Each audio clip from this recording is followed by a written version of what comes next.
কি সমস্যার জন্য আইছিলেন আপনি আমার কাছে? এর আগে দেখাইছিলেন? আমি বাচ্চা কোন কোন না, ব্যথা ছিল? বাচ্চা। গিটা ব্যথা ছিল, গিটা ব্যথা।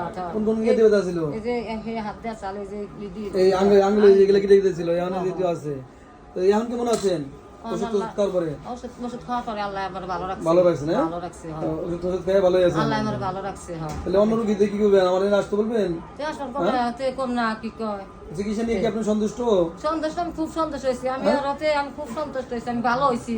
ভালো হয়েছে জি, না? আমি ভালো হয়েছি, আমি ব্যথা ভালো হলে কষ্ট করে ব্যথা। আমি ভালো হয়েছি, আমি ভালো হয়েছি। আল্লাহ আবার ভালো করছে। একজন উঠছিল আল্লাহ, এক লিটার ছিল, আমি ভালো হয়েছি।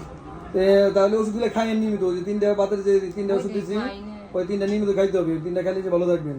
আর পুষ্টিকর খাবারও খাইতে হবে, হ্যাঁ? কেউ খাইতে এরকম করে না নাকি? না, ওই যে হাড্ডির মধ্যে ক্যালসিয়াম ভিটামিন ডি কম, বুঝলেন না? পুষ্টিকর দুধ খাবেন বেশি করে। দুধ খেলে দুধের মধ্যে ক্যালসিয়াম আছে, হ্যাঁ? তাহলে যে হাড্ডিগুলো ভালো থাকবে, বুঝতে পারছেন? আর মাঝে মধ্যে আসবেন, হ্যাঁ?